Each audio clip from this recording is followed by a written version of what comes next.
Bonjour à tous, j'espère que vous allez bien. On se retrouve pour le brief du mardi 2 août 2022. Comme d'hab, en début de mois, j'en profite pour vous le rappeler, c'est le meilleur moment de rejoindre l'école via le Patreon. Donc, si vous voulez vous former, c'est le meilleur moment pour nous rejoindre et préparer le prochain bull market. Donc, n'hésitez pas si vous voulez apprendre simplement à trader, directement à faire de l'analyse technique, à savoir lire un marché, comment le lire, à configurer votre trading view. Enfin, il y a plein de cours, hein. J'ai fait beaucoup de cours. J'en rajouterai, aujourd'hui, j'ai refait un petit cours sur le DCA et aussi sur l'importance de l'analyse en logarithmique. Également, vous allez apprendre à localiser vos trades, qu'est-ce qu'est le momentum, comment l'analyser, les indicateurs comme MACD, le RSI, d'autres indicateurs de momentum, même Ishimoku, des cours sur le fondamental sur les marchés classiques, et du coup à développer un plan de trading, vos propres setups. Il y a aussi des setups d'élèves qui maintenant sont dans le Discord, donc des élèves vont expliquer leur propre setup, c'est super intéressant, et d'autres élèves aussi partagent tout simplement leurs petites trouvailles. Donc c'est vachement cool. Le but justement, comme j'ai dit hier, hein, c'est de construire une communauté qui va pouvoir partager tout simplement c'est pas du partage de trade, hein. On va pas vous dire achetez ici, vendez ici, juste le comment on a pu développer un setup et comment on peut l'appliquer aujourd'hui pour que ça puisse vous donner des idées. Et aussi quand on trouve des charts intéressantes, sans dire achetez ça ou vendez ça, c'est pas du conseil en investissement, juste voilà, j'ai trouvé cette chart, je la trouve intéressante pour cela, pour cela, pour cela, pour cela. C'est ce qui permet d'essayer de choper le meilleur techniquement du marché crypto et aussi d'autres marchés, parce que d'autres trade aussi d'autres marchés. Alors du coup, aujourd'hui, on commence par le Bitcoin, bien évidemment, comme d'hab, qui poursuit son petit mouvement baissier. On en avait parlé. Des petites anomalies, hein, des structures baissières après des chasses aux liquidités. Bon, c'est pas top. On avait vu ici cette petite zone de creux dont on parlera juste après. Je ferai aussi un petit point sur Ether, parce que ça mérite un petit point aussi. Et un petit point rapido sur le S&P, juste parce qu'il y a un petit signal baissier, mais ça, j'en parlerai à la fin. Alors du coup, le Bitcoin, bon, je rappelle, toujours dans une dynamique haussière, c'est-à-dire creux et sommet ascendant, à surveiller le niveau actuel, juste parce que court terme, c'est le petit support qui a permis de réenclencher une impulsion haussière. Maintenant, c'est vrai qu'il y a quelques stops encore dessous, donc je pense que idéalement le mieux ce serait au minimum d'avoir été chassé sous ce niveau des 22 500 pour se dire ok, bon, on a nettoyé les stops des gens qui attendent ici, et ensuite s'il y a des petits signes de retournement, se dire bon, ok, on est venu chasser les stops, on peut repartir dans l'autre sens, genre un truc comme ça pour pouvoir remonter. Si jamais il n'y a aucune structure de retournement, après qu'on soit venu chasser ces stops, bon bah là faut pas se poser 6000 questions. Pourquoi? Parce qu'en termes d'order flow, on en a déjà parlé. Je vais passer ici, hop, en horaire. Mais on avait vu ensemble, là je vais juste remettre le funding classique, comme ceci, mais on avait vu ici une grosse hausse d'open interest, donc beaucoup de gens qui se sont positionnés, beaucoup d'acheteurs et beaucoup de vendeurs, mais on voit que les vendeurs, le ratio shorty diminue, donc eux les vendeurs en profitent pour se barrer. Pourquoi? Parce qu'en fait ici l'open interest il chute, tout simplement. Donc ce qui veut dire que les vendeurs qui étaient coincés se barrent, les acheteurs qui eux étaient en trade restent, la majorité, donc c'est ce qui fait qu'on accumule des acheteurs et les vendeurs se barrent, donc la liquidité par définition peut s'accumuler plutôt au sud. En gros, pour faire chier un maximum, ce serait un mouvement baissier qui emmerderait la plupart, sans pour autant, parce que je vois qu'il y en a beaucoup qui attendent très bas, enfin très bas. On peut y aller, hein. Il y en a beaucoup quand même qui attendent vers les 13-14 maintenant, donc le mouvement qui frustrerait tout le monde, ce serait on chute, donc ça donne conviction à ceux qui attendent là-bas, et au final, on bouffe juste les stops des gens ici, tac tac tac, hop. Donc tous les acheteurs qui ont acheté depuis des semaines se font sortir, tous ceux qui attendaient là-bas sont pas fil et le marché se retourne. Donc tous ceux qui attendaient là-bas n'ont plus d'autre choix, soit de FOMO, soit de pas, de rien faire. Et ceux qui se sont fait sortir sont dégoûtés et eux attendront de pouvoir rentrer en trade le temps de se remettre mentalement de cette chasse au stop. C'est ce que je vois en gros pour faire chier un maximum de gens. C'est ce qui pourrait arriver. Sinon, je vois pas grand chose d'autre à dire. Si on commence à rentrer dans ces zones de prix, ça devient dangereux pour les acheteurs parce que on voit que les vendeurs en profitent pour sortir. Ils étaient bloqués, donc ils sortent à break-even. Par contre, les acheteurs, après avoir été en gain pendant 5-6 jours, eux repassent à break-even. Donc soit vont clôturer leur position, soit vont rester confiants et vont se dire non, c'est bon, c'est qu'un dip et vont rester. Du coup, c'est ce qui fait qu'on pourra les liquider plus bas et ou chasser leur stop, hein, pour leur faire fermer leur position de force. Et les stops, ils sont où? Ils sont sous ces niveaux, donc majoritairement sous les 20 600 $. Donc c'est ce qui fait qu'on irait sous ce creux ici, ce qui serait pas très bon signe puisqu'on casserait cette dynamique de creux ascendant et ça serait peut-être le début justement d'une nouvelle dynamique baissière pour aller chasser justement les deux creux ici qui n'ont jamais été chassés et possiblement aussi ce dernier creux ici vers les 17 600 $. Je sais que là c'est un discours un peu agressif, que je me projette beaucoup, mais bon c'est le but, hein, parce qu'on a un marché qui est très peu volatile actuellement. Enfin là on baisse avec une volatilité assez faible. Mais voilà, vu que j'ai déjà parlé pas mal de ce scénario, je le rappelle. Sinon, analyse technique classique, 0,382 niveau important. On voit que ça correspond à la zone où on a chassé les stops, donc 22 000 $, ça serait possiblement un prix où le marché pourrait se retourner. pour poursuivre ce mouvement haussier. Ce serait pas impossible, hein, techniquement, en termes d'analyse technique pure, si le marché tient ici, il y a de grandes chances de pouvoir aller plus haut. Maintenant, si on pète ce niveau, il y a peu de chances de ne pas aller chasser sous ce creux ici vers les 20 600. Voilà, c'est ce qu'il faut retenir. Et en termes d'analyse au niveau de l'order flow, malheureusement, les acheteurs sont ceux qui sont plus coincés ici pour l'instant.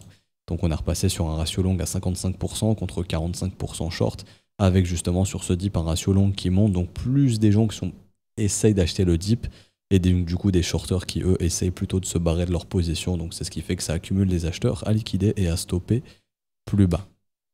Encore une fois, ce marché peut sortir une bougie verte n'importe quand, suffit que le S&P 500 s'excite un petit peu et le Bitcoin suivra. Mais sinon, c'est la seule raison pour moi qui fait que, franchement, tant qu'on ne vient pas vers les 22 000, je pense que c'est la seule raison qui fait que d'un coup, voilà, ça pourrait se retourner. Pour moi, ce marché est clair, il chasse à chaque fois les sommets, il se retourne derrière, donc il y a des gros qui capturent justement ces liquidités. Et du coup, ça ferait pas de mal, enfin, d'aller chasser un petit peu des stops d'acheteurs sans pour autant défoncer le prix, parce qu'il y a beaucoup trop de gens maintenant qui attendent pour acheter beaucoup plus bas, donc ça pourrait frustrer ces gens-là. J'ai fini ici pour le Bitcoin, je vois pas grand chose d'autre à dire, donc c'était une mise à jour assez rapide. Surveillez bien la zone sur laquelle on est, voilà, si jamais juste on chasse, on fait des trucs comme ça, on réintègre, là on pourrait repartir dans l'autre sens et aller, pourquoi pas aller au-dessus des 24 700, mais tant qu'il n'y a pas ce genre de structure, j'ai du mal à me dire que le marché va se retourner comme ça, parce que là ça ferait plaisir à beaucoup d'acheteurs qui commencent à être coincés. Ouais, je pense que j'ai fini pour le Bitcoin. Rapidement, une petite mise à jour. Ethereum qui va être ici. Hop. Donc, Ether. Bon, rappelez-vous, on avait cette zone de prix qui était résistance. Nous, ce qu'on avait vu ensemble, c'était qu'il fallait casser et bien sûr s'installer au-dessus. C'est pas juste beau de casser, il faut s'installer au-dessus. On casse, mais malheureusement, on y revient et là, on est en train de repasser doucement dessus. Donc, si on repasse vraiment doucement dessus, ça devient une résistance et c'est pas bon. Ça veut dire que tous les vendeurs ici qui étaient venus shorter ce mouvement, ça a été pour les dégager. Et que du coup maintenant il y a eu les acheteurs qui ont acheté ce breakout, qui eux sont coincés ici. Du coup on a sorti les acheteurs, on a sorti les vendeurs, on a coincé les acheteurs. Donc ça c'est pas très bon signe et c'est ce qui fait qu'on pourrait continuer de retracer. Pareil comme Bitcoin, un niveau important, 0,382, environ 1450 $. Si on redéclenche pas ici, bon il y a de grandes chances de venir nettoyer ce creux et après de venir faire un tour en zone, avant la zone de rechargement il y aura cette grosse zone de support ici. Donc la zone que je vais appeler la zone wake of check. Entre environ 1280, 1230, c'est une excellente zone hein. Pour quelqu'un qui veut acheter de l'Ether ici, ça peut être très très bien. Maintenant pas à l'aveuglette, c'est pas juste on revient ici, j'achète. Idéalement, j'attends des signes haussiers. Hein. Donc par exemple, je sais pas moi, une structure, ça pourrait être intéressant pour déclencher ici un trade à l'achat.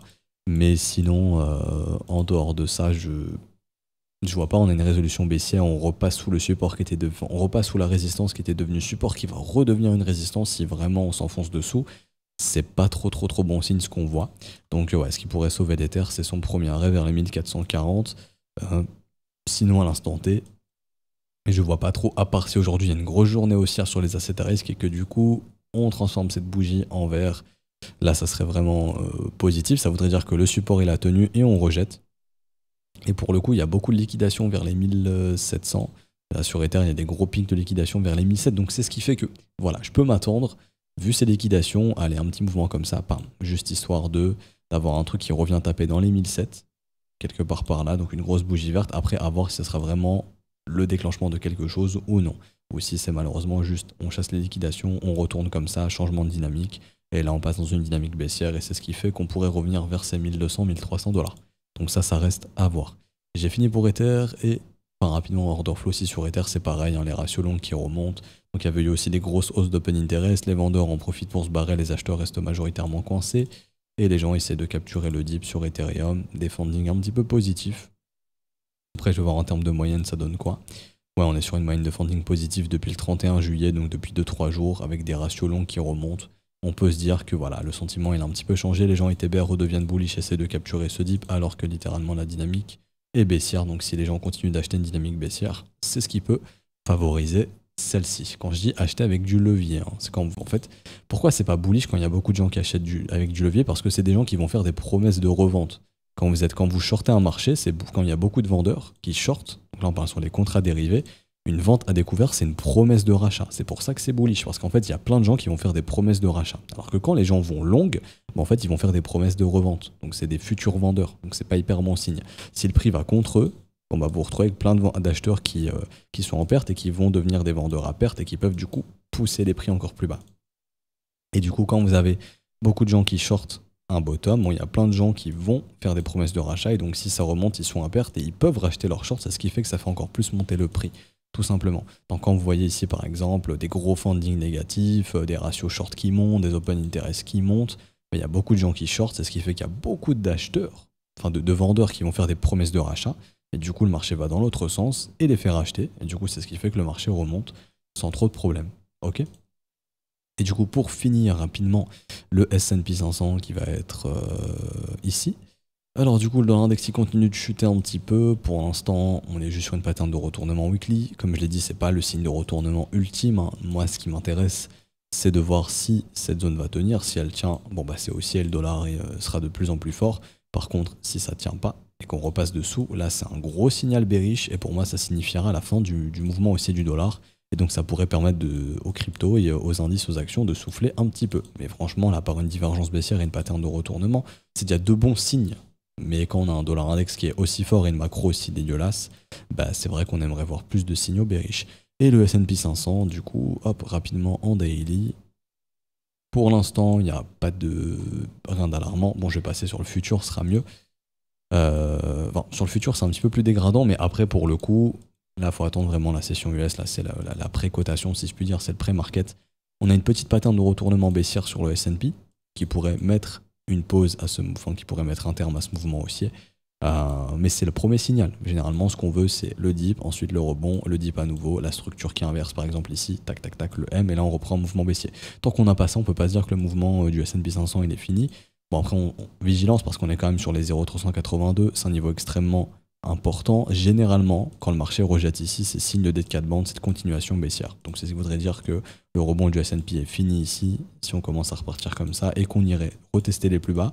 Si ça tient, ok, on pourrait repartir dans un marché aussi à la rentrée. Si ça tient pas, nouveau plus bas, et du coup, moi je pense honnêtement qu'il faudrait venir chasser un paquet de stops ici, donc revenir vers les 3200 points. Le premier arrêt du mouvement entier depuis le bottom du S&P 500 des années 2009, si je dis pas de bêtises. Et du coup, ouais, c'est ce qui fait qu'on aurait une chute de l'indice par la suite d'environ 21%, ce qui serait assez important. Mais pour l'instant, qu'une pattern possible qui n'est pas encore confirmée, donc voilà, on va pas trop s'affoler, mais c'est pas trop hyper bon signe si vraiment ça se forme, parce qu'autour du premier arrêt, ça serait signe de faiblesse, et c'est pas trop bon signe, donc vraiment surveiller ici, hein. Si le S&P reprend une direction baissière, ça va accentuer probablement la direction des cryptos, malheureusement. Du coup, le Bitcoin qui favoriserait son mouvement baissier. Alors du coup, on s'arrête ici pour aujourd'hui. J'espère que ça vous aura plu. Si c'est le cas, n'hésitez pas à laisser un petit pouce bleu, vous abonner si ce n'est pas déjà fait, à nous rejoindre sur Discord. Je vous mets le lien en description en commentaire comme d'habitude. Si vous souhaitez rejoindre l'école, vous pouvez aussi le faire via les modalités crypto. Donc tout est expliqué dans le salon bienvenue. Les adresses à utiliser, le réseau à utiliser, les cryptos à utiliser. Donc franchement, tout est expliqué juste ici. Les montants.